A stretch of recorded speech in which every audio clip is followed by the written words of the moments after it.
thank you for being here as always. This is season 1, episode 3 of Mindful Horizons. And today we're talking about drugs, drug abuse, their causes, effects, and solutions as well. We hope you're going to enjoy. As we grow our faith, let's shape our lives. Today we have our host, our guest, and welcome. Thank you. Please introduce yourself. Yeah, hi, our viewers. I'm Charity. I'm born again. I love Christ as my personal savior. I'm your dedicated psychological counselor, and I'm here to help you find clarity in life. And also, I've specialized in managing anxiety, stress, relationships, and also growing personally. Thank you. I hope you're going to enjoy. Wonderful. So, before we dive deep, let's get personal. So, what's the one thing people will never guess about you? Um, I remember my life back then. I can really dance. Ooh, you have a dancer. The other day I was watching a clip when I was in high school. Mm-hmm. Someone recorded me, and that took us or took the school to national levels. Wow. Yeah, so if you see me dancing somewhere, just singing happily, I can really dance. Lovely. Yeah. Okay. Mm. Okay, now that we're talking about drugs, what's the funniest misunderstanding you ever heard about drugs? Maybe as a kid or maybe as an adult. Yeah? Something you thought was like, for me, I thought aspirin grows in trees. Okay. Yeah. Yeah. You know the terms related to drugs. Mm-hmm. They really sounded nice. Mm-hmm. Until one day when the teacher was asking, "What would you like to become when you grow up?" I said that drug dealer. Oh. Because I thought drug dealers are people who work in chemists, the medicinal drugs. Mm-hmm. So that is it. I remember one time I thought that marijuana is a very fancy salad. And I one time asked, why have I never eaten this greenish thing called marijuana? Because I had people talking about it. And yeah, that can really be misunderstood. It can be. And also caffeine. I also thought caffeine is a drug. And you know, when I see people taking coffee, I really wondered, why are you taking a drug? Yeah. And then they go driving and you're like, and then they go driving, they're just stable. And I could wonder, drugs are not bad. And yeah. Okay. So, on that note, what is your definition about drugs? Drug is any chemical substance other than food that is used, and mostly they used to cure diseases.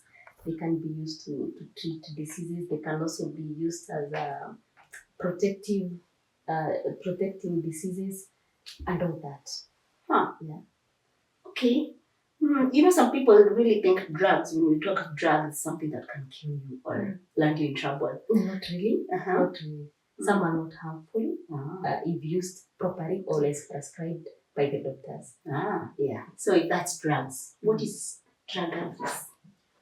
No, drug abuse is misuse or excessive of legal and illegal drugs. Yeah, and for maybe use for other purposes than what you have been given the prescription of or the medicinal use. Yeah. So it is the misuse. Yeah. And what are the causes of the misuse of drug abuse? There's so many. There are several. We have one. One is the peer pressure, and that is what is disturbing the youth. Because you want my mates are doing it, I can also do it. Yeah, it is good, it is done, I can also do it. And also there's the social setting. For example, you see that a child coming from a slum, if you call that child words like dogs, they're used to those abuses. But there's this other child that is brought up in a different environment, that when you call them dog, that is a big case. Yeah. And also the drugs. There are those people who are used to breakfast, ni breathe, na maisha inaendelea. Yeah, so even the social setting. We also have the availability of these drugs. Nowadays, just open the gift. They are there. They are readily available for kids, for everyone. They are all there. So even the availability of drugs. You know, long time ago, we never saw drunk people unless we went to town. Haujawaona, but nowadays even young, old, and all ages. Yeah, and we also have the social media. Nowadays they are even composing songs related to drugs. And you find a young child ako kwa earphones too dancing and dancing, mentioning those names. And at a certain age, they know these drugs to mention. And then vile those addicts unaonekana kama ni celeb. When they are drunk, that walking style, you find kids in the village trying to copy that. Yeah. And also we have the family history. Yeah, those people, sijui kama umewaiona in a certain family from the father, you find even the girls in that family. Kuna ka history ka pombe and cause and all those other people kwa hiyo familia. Maybe because they grew up thinking it's okay to do it. It's okay as long as it is being done. And you know, it also affect pregnant women. For example, if a child started taking it from the mother through the placenta. So naona anazaliwa na kare ka craving. So akishakuwa ka age, I test hivyo ina revive kare ka craving. Yeah, so this is what I've been in the for. family. Yeah, the mother was doing it. Unaona sasa iko kwa system. Yeah. Okay. Yeah, those are mostly the major causes. So there's this theory that some drugs that are not harmful, some drugs like maybe Mira, that is marijuana, that they're not harmful, or even alcohol, that they're not harmful on their own. They cannot kill you. What is your take about it? There is no drug that is not there is no drug that is not that cannot bring a problem. You know, even alcohol, you may see it as not a very big problem, but eventually, you know, they keep affecting you from inside. Eventually, you take today, retro by retro, and then eventually you realize that you have a problem with your liver, you have a problem with your concentration. So there, we cannot say that there is and most people say that the natural ones are not bad. There is no drug that cannot affect you because they start retro by retro and eventually they create a mountain. Yeah. And I also think that the environment they consume in, because you can't just sit by yourself and you're eating Mira or taking alcohol. Some do, but mostly tutataka kukuwa na marafiki, Exactly. So you get exposed to the other drugs. To the other drug. You think you're starting with alcohol, then you find heroin, you're taking it, taste it, and you continue. Yeah, and you feel that this one is better than. So in the process, you get used to the next one and you start even using all of them. Can you break down the process for us for how you just go from experimenting to become an addict? It is gradual. You know, you'll start by experimenting, and then when it gets into your body, the body now will demand for that. You took it yesterday, today the body will demand for what it felt yesterday. And you know that feeling, high. You'll always feel that I want to test what I felt. I want to test. So eventually, unajipata kwamba umefika kwa addiction, na wewe ulidhani ni just experimenting. So so slowly you grow into it.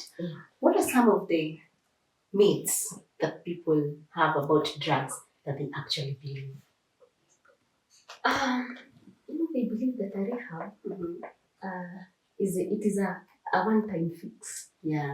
That I'll take and then when I get into the rehab, unarudi form. So they do that and think that when you get, not remembering that there are those effects from inside. You go to the rehab, yes, you correct, but what about the river? The river problem and all that. You live with it. And some even actually go crazy for forever. They do. They also think that another name. They also think that I am the one taking it. It is my problem. It's who cares? No one should care. I'm taking it. It is getting into my body. So it's none of your business. Not remembering that it is going to affect so many people. Because when you don't have money, you want that drug, what do? You look for my bag. Have you not affected me? You still. Yes. Yes, you have. And I expected maybe the richer you're going to get, you're going to assist me in one way or the other. We are going to assist each other as a family. but whatever you get, it is your personal money. You want to go and spend it by buying drugs and all that. So we should look out for each other as well. Ukiona rafiki yako and get into Don't drugs. say it is be your brother's keeper. Yeah. It will eventually come to you. Yeah. It will start with him or her, but eventually you'll bear the burden and the consequences. There's also the thing about only the hard drugs are dangerous. Is it true? No. Every drug, like I said, every drug is a drug. If misused or excessively used, it will still affect you. Yeah, that is what people don't. That it is only the hard drugs. By the way, I'm just smoking. It is not hard. I'm just smoking. It's just one cigarette. The following day two, and you feel you're not getting the higher you want, the height you want. You want some alcohol, and there you are. There's also the drugs that we get from maybe chemists or prescribed by the doctors. Can those get to be addictive? They can. For example, we have one very addictive painkiller called opioids. That one, if you get used to that one, you realize that people go to the chemist asking for that, and they give so many reasons. I have an allergy. I'm allergic to paracetamol. I'm allergic to maramoja. I'm allergic to this, simply because they want that specific, because of the craving they have. They're already addicted to it. It's a very strong painkiller, opioids. So they can also be addictive. So that's a myth. So even the ones prescribed, they are harmful. Yes, you should use them according to the prescriptions. Yeah, the doctor's prescriptions. What about the myth of you can't get addicted if you only use this drug once? That once it gets into your body, it controls your body. You just take it in once, thinking that I'm taking it for once, but tomorrow it will demand. It is now your body that will. And for example, with alcohol, there is what we call physical dependence. Sometimes it comes to a point whereby you cannot work when you have not taken. It has a name, kutoa rock. Yes, you will find that a person cannot do anything. They don't even want to take breakfast before they take. So now you started with one glass, a sip, a glass. Now the body is dictating. Maybe you had planned to take just one glass and you're okay. But now the body wants it by force. And you realize that they really shake. Before they take that to a rock, they really shake. They cannot operate anything physically. Yeah. Now, when you get to this addiction, some people also say that I can stop anytime I want. Yeah, I just take it because I can stop anytime I want. Is that true? That is not true. That is not true. Remember you are getting into something. You have the body system. You have what you are saying, and you have now the demands of the body. You can get in easily, but believe me, getting out is not as easy, because now you will become dependent on them. And after that, you'll get in so easily, but it will affect your body. You'll have the withdrawal syndromes. So when you have this, you'll be forced to go back to the drugs to be sober. So you think you're getting in once, and then you'll find going back for some feelings. There's that feeling. So they keep going back for that feeling. I'll do it today once. You take it once. Tomorrow, let me try it one more time, and the last one. And then you meet with them. I'm now doing it today because we are celebrating something. I will never do it again. You keep saying, I'll never do it, I'll never do it. Our year is gone. You're already addicted to it. Yeah. So there's also the idea of taking maybe a certain drug will make you creative. But you can also be creative on your own. You know what happens? The drug takes you into another world, whereby you're not seeing what other people are seeing. Unajiona tu peke yako. So whatever you do, you feel you are creative. You're perfect. You're perfect. You remove clothes, you are perfect. You dance anywhere in church, and that is why you realize that a drunkard or a drug user, you go to a wedding The pastor is preaching, they just wake up, walk to the cake, stare at it because they live in their own world. Ye haoni watu wengine, anaona tu yeye mwenyewe and the cake. Yeah. Right? That's very serious.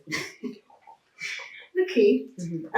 Moving on from now, the meets. Those meets can be very meaningful. Do you have maybe an encounter with someone who transformed their lives from being an addict to being a completely different person and wanting nothing to do with drugs? Yeah. I remember in one of my sessions, I met a lady, and that lady, looked very smart, very composed. And she said, I wanted to see you. And then we agreed on the date. We were to meet on the Thursday. And when the lady came in, she just sat, I welcomed her. We greeted each other, we shared some information, and then after that, she kept quiet. We stayed for a whole hour just staring at each other, not talking anything. I had introduced myself, and then she stayed there, and an hour was over. So I didn't have anything. I said the session is over. Have a good time. Let us meet tomorrow at time like street. And then the following day, she still came. She sat at the exact point, looked at me, stared at me, and I tried to probe her into talking. Where were we yesterday? What did we discuss yesterday? And after us answering, she just went quiet again. That was the second day. Then on the third day, now on Friday, it was on Wednesday that day, and then on Friday, she came again and repeated the same, just sitting and staring at me. And in that silence, I could be able to read. There was some pain in her. I could read the eyes. It was so watery, meaning that she really had something very hard in her and she could not speak it out. So we stayed for another hour, and the session is over. And I was so composed, so patient. And so after that, I told her now our time is over, and we'll keep doing it until you're able to talk to me. She gave me a smile and left. And then that was Saturday, we were not to meet. And then Sunday in the morning, she called me and said, "Are we still meeting tomorrow?" That was on Monday now. "Are we still meeting tomorrow?" And I said, "Yes." She said, "Okay." And then on Monday I was there, the same time. Then she came so excited. And at least by then she had gained some courage, and she was really upbeat.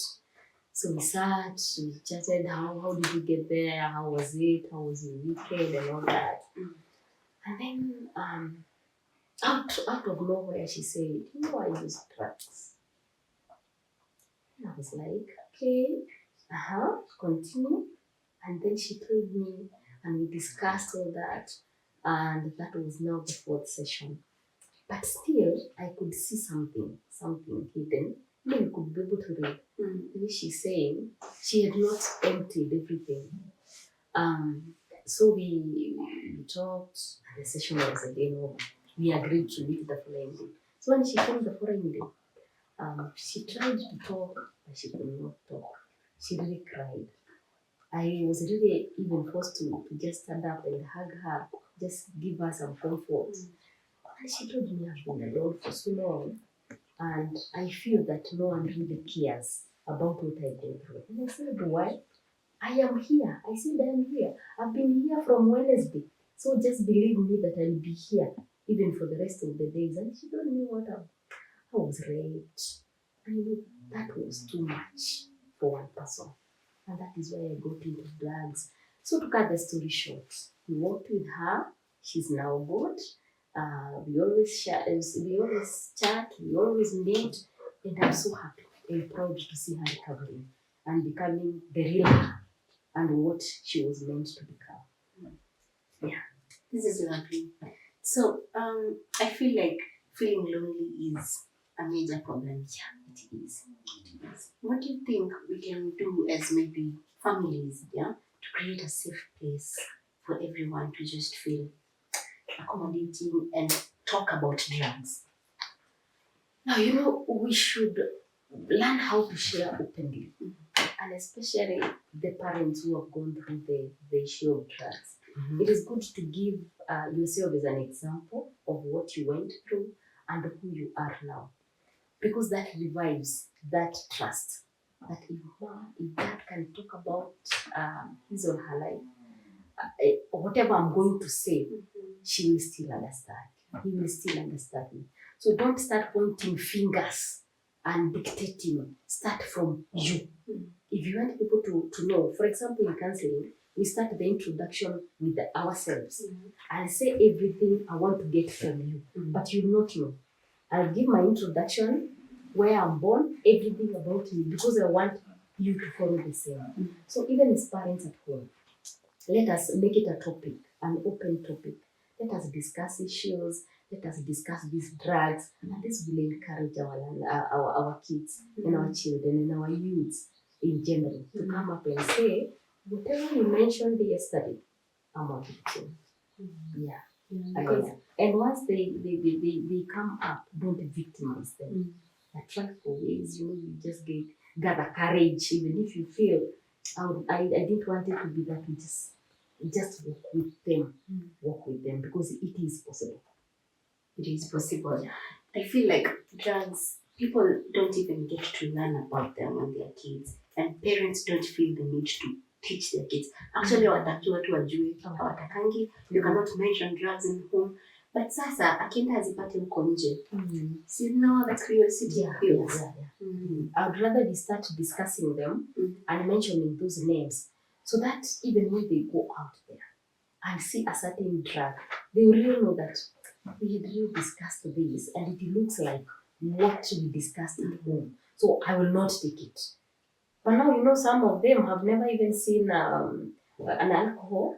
So when they are told it's just water, water, acidic water, it's okay, they just take, because they have never seen it, they have never discussed it. But if they have even, you have even told them how it behaves, how it looks like, they'll be doubting anything that is related to that, just to be safe. Yes. Yeah. Okay. So what about someone who is already into this? Yeah. They're there, they're already addicts. How can you help them? Yeah. Maybe come out of it. I just use one statement that no matter how deep you are in there is always a way out. And those people who care and love you, those people who really care about you, they'll find a way out. Because this show, we're also trying to find a way out for some people. And we can go to any mile to make sure that they're safe. So breaking the silence is probably the best thing. And speak up. Speak up. Yes, it is good to speak, because breaking the silence is breaking the habit. Wow. Once you're able to speak it out, you now start feeling I'm no longer alone. There's someone who knows about me. I can confide in that person. Yeah. And also there's what we call, I had prepared one, and mix this way. There is we call it change readiness assessment. This one. Wow. And there's a question there. Are you ready to change? Yes. Are you ready to change? So this one is an assessment. You're supposed to assess yourself. In readiness to change, where are you? From 0, you have to not ready to change at all. So if you are at 0, then you're not ready to change. And then after 10, I'm very ready to change. So you keep gauging yourself. Every day you wake up. I listened to motivational speaking, motivational messages. I think I'm now at 2. I discussed with my friend yesterday. I think I'm now at 4. You keep gauging yourself until you get to 10. And now you can be able to get the courage. Even as you walk alone, even in that loneliness of yours, there are things that you see, there are videos that you watch, and you can still continue gauging yourself. Yesterday, and with that, you will be able to know whether you are getting deeper into the addiction or you are coming out of the addiction. If yesterday you were at 6, today you are at 4, according to how you feel, then something is wrong. So that's a question to our viewer. Are you ready to change? Are you ready to break free? So if You are to talk to a younger you. What would you want her to know that you didn't know then? I tell myself that it is not a must. You say yes for you to fit in the society. Those people who really values you, those friends who really love you, will accept and embrace your name. So you are not supposed to say yes just to please people, just to keep friends, just to keep your mates. No, if it is a no, just let it be plain N and O. No. Yeah. So no can actually give you respect. Yeah, it can. It can. So what is a catchy slogan that you can use maybe to draw the teens or the youths away from drugs? Um, let not your retro high drag you from the big picture. Because every time we take these drugs, we want to feel a little bit high. We want to feel up there on top of the others. But that eventually drags the bigger picture of your life away from Okay. So don't let a little high drag you the bigger the picture. bigger picture. Yeah. That's a wonderful one. I'll take that with me. So as the community, how can we help? Yeah. Keep the community away from drugs. How can the church also step up in handling this? One thing that a drug does, it brings isolation. Mm. You take drugs in a group, but you always feel alone. You know, we can be sitting in a group, but I am alone, according to how I'm feeling. So, a community that embraces these youths and everybody else, it really helps because they don't have to, people don't have to go looking for that love elsewhere. You know, we go to drugs or we use drugs to just feel loved. You know, you feel that this is my only companion, the alcohol. When you feel bored, your companion, your friend is alcohol. So when you have an embracing environment, that will be really safe. Okay. Maybe in one sentence, what do you want the audience, the people back there, to take with them? Yeah, if you missed everything else, take this with you. What I want you to take with you is what I said earlier, that no matter how deep you are, no matter how stranded you are, there is always a way out. Sometimes we feel that the depth we have gone into, there is no way out. There is always a way out. We are here and we are ready to save you. So there's a way out, and the people that love you, they will find it. They will always find a way out. Yeah. In your vision of a world without drugs, yeah, how does it look like for you? Um, a world whereby everybody feels embraced, everybody feels loved, and we don't have to go to look for that love elsewhere, because that is why people are opting to take drugs, because there is something they are missing. So I see a world whereby everybody will feel comfortable, everybody will feel valued, everybody will feel important, and everybody will feel like they are the answer to their generation. So anytime you misuse your life, know that you're missing one answer. There's a question that will remain without an answer, because you are an answer to a certain question. I am an answer to a certain question. So let us feel important, and that is the world I look into. And that is why I'm here. I'm really trying. I'm really playing my part to make sure that we get there. Lovely. Yeah, and also if you're out there and you need someone to talk to, she's here for you. Yeah, you can talk to her. You can reach out. Remember, breaking the silence is breaking free. That's the first step to breaking free. So thank you, our dear viewers, for listening to us. Thank you for being with us. Continue following, continue sharing. Yeah, and until next time, see ya.